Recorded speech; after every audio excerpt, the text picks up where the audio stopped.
it's Graham, hope you're well. This is an introductory video to the certificate builder. Not a detailed tutorial video, just an introduction to where it is and how it works. So this is our innovative certificate builder, and we've made certificates easy to create, really easy to create with our certificate builder and easy to manage, more importantly. So to access it, simply click on the certificates tab here. It'll take you to all of the certificates you've created. If you don't have any certificates created, this is of course blank. So you just have to click on that add new button to start that journey. As you saw from there, I've had a bit of this is one I made earlier, but I'm going to show you how we made that. So click on add new, and then you can start to create your certificate. So give your certificate a name. So this is the first certificate you've ever made. You can call it certificate 1 or first certificate. And it doesn't matter what you call it. It doesn't display anywhere. It's just for your own record. And that's the name of the certificate. And once you've created that, you can keep that same certificate forever. Not everybody knows this or remembers this, but you don't have to keep remaking certificates. Once you've made one, you can spend an hour or 2 hours making it if you want to make it as fantastic as you want, or do it in a couple of minutes. But you don't have to write them again and again. So I'm going to choose my background, which I've already made. I've already got some backgrounds in here already, which I've created, and we've got some detailed tutorials on how to make certificate backgrounds. We've got some detailed tutorials in the course builder, in our YouTube channel, that shows you how to make really good certificates using things like Canva. But I'm going to select this one here.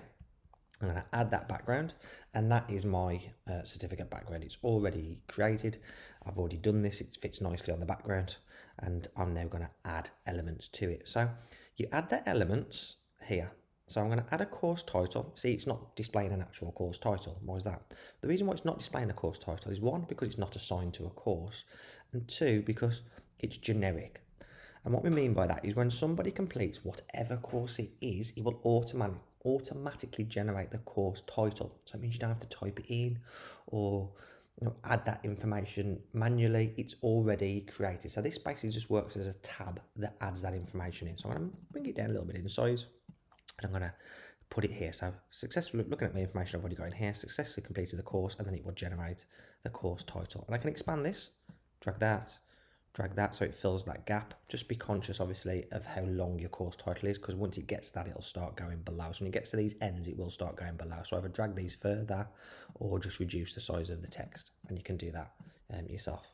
Add the student's name. So the student's name is going to go here. I'm going to add the student's name into that section. And again, that will generate into there. So again, fill these gaps in case they've got a very long name. Reduce the text size if you don't think it's big enough. And then you've got the trainer, which you can add an image of the trainer's name in here. You can add your logo in here, or you can create a digital signature and then upload that image. So we've got an option for that. You don't have to create a trainer at all, a trainer option at all. That's the only thing we don't have an actual thing, an automatically generated information for. So the completion date is here, and this again will automatically add the completion date, so you don't have to manually put that in. If they completed it on August the 1st, it will generate that. If they completed it September 1998, it will do that. Obviously, it was in the past, so it won't be, but any date will be generated into there. So again, completion date will come into here, and again, I want to reduce the size to make sure it fits, and that's it. That's as simple as that. And every single time that someone completes the course, these bits of information will be generated. Like I say, if you want to add in a signature for the trainer or the trainer's name, you can obviously create that during production, or you can add an image in that afterwards. So I don't have anything I can particularly use here, but I'll just add a little logo there and have that as that, and I can reduce the size. So I can have that there as the trainer, but you could add, as you can see, you can add text for name, or you could add a logo, anything you want. And again, you've also got the option to add any image you want to there, and you can change the background if you're not happy with that background. You want a different one, you can do that. And that's how that's made. So I've made this certificate. It's called first certificate, but it's not assigned to any courses yet. It's just being created.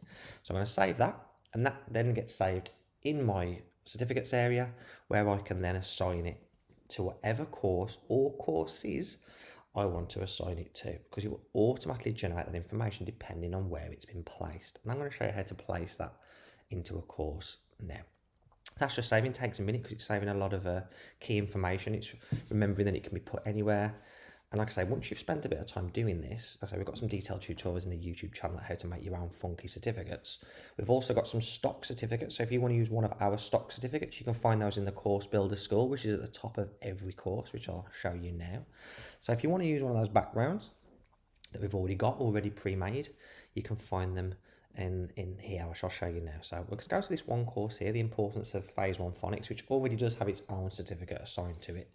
Because this account we're on now does have courses from different people, so we do create more bespoke certificates for each one. But if it's your account, you can use the same certificate for everyone. So if you go to the Course Builder School, just to show this here, if you go to the tutorials, you can access all of the different graphics here. So you've got certificate backgrounds, and you can download these and use them yourself. So these are all the different ones. So you can download these and add them to the background of your own courses if you don't want to create your own bespoke one. For your branding, but you have the option, entirely up to you.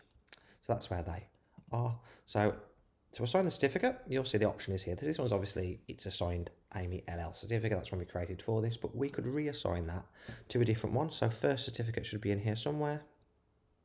If we saved it, there we go, first certificate, and that will assign the certificate we made earlier. I won't change this one because it's already there, and that's how that is created. So that is how we create certificates. Once we save that, it will save with the assigned certificate, and you can build as many certificates as you want, and you can assign them however you want. And that's how it works, nice and easy. Bye for now.